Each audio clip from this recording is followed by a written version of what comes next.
जी नमस्कार, रू study IQ में आपका स्वागत है। लूसेंट इतिहास कंप्लीट कोर्स श्रृंखला के अंतर्गत आज का हमारा टॉपिक रहेगा वाकटक राजवंश। सीधी बात, नो बकवास, बढ़ते हैं अपनी क्लास की ओर। वाकटक राजवंश की स्थापना 255 ईस्वी के लगभग विंध्य शक्ति नामक व्यक्ति ने की थी। इसके पूर्वज सातवाहनों के अधीन बरार विदर्भ के स्थानीय शासक थे। विंध्य शक्ति के पश्चात पुत्र प्रवरसेन प्रथम 275 से 335 ईस्वी शासक हुआ। वाकटक वंश का वह अकेला ऐसा शासक था जिसने सम्राट की उपाधि धारण की थी। पुराणों से पता चलता है कि इसने 4 अश्वमेध यज्ञ किया था। क्वेश्चंस क्या पूछे जाते हैं? तो पहला क्वेश्चन, वाकटक राजवंश की स्थापना किसके द्वारा की गई थी? इसका करेक्ट आंसर होगा विंध्य शक्ति। सेकंड क्वेश्चन, वाकटक वंश का वह अकेला ऐसा शासक कौन था जिसने सम्राट की उपाधि धारण की? तो वो थे प्रवरसेन प्रथम। प्रवरसेन के पश्चात वाकटक साम्राज्य दो शाखाओं में विभक्त हो गया। प्रधान शाखा तथा बासी या वर्षगुलम शाखा, दोनों शाखाओं ने समांतर रूप से शासन किया। प्रधान शाखा के प्रमुख राजाओं के अंतर्गत रुद्रसेन प्रथम 335 से 360 ईस्वी, प्रभावती गुप्ता का संरक्षण काल 390 से 410, प्रवरसेन द्वितीय 410 से 440, नरेंद्र सेन 440 से 460 और पृथ्वी सेन द्वितीय 460 से 480 ईस्वी। गुप्त शासक चंद्रगुप्त द्वितीय ने अपनी पुत्री प्रभावती गुप्ता का विवाह वाकटक नरेश रुद्रसेन द्वितीय से किया। वाकटों का राज्य गुप्त एवं शक राज्यों के बीच था। राज्यों पर विजय प्राप्त करने के लिए चंद्रगुप्त द्वितीय ने इस संबंध को स्थापित किया था। विवाह के कुछ समय बाद रुद्रसेन द्वितीय की मृत्यु हो गई। चूंकि दोनों पुत्र दिवाकर सेन और दामोदर सेन अवयस्क थे, अतः प्रभावती गुप्ता ने शासन संभाला।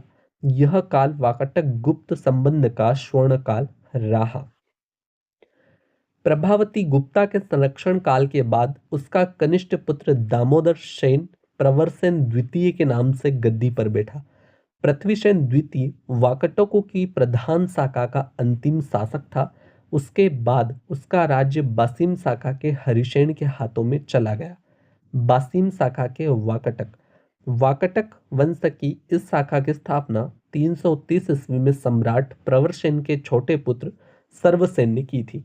उसने वत्सगुलम नामक स्थान पर एक स्वतंत्र राज्य की स्थापना की।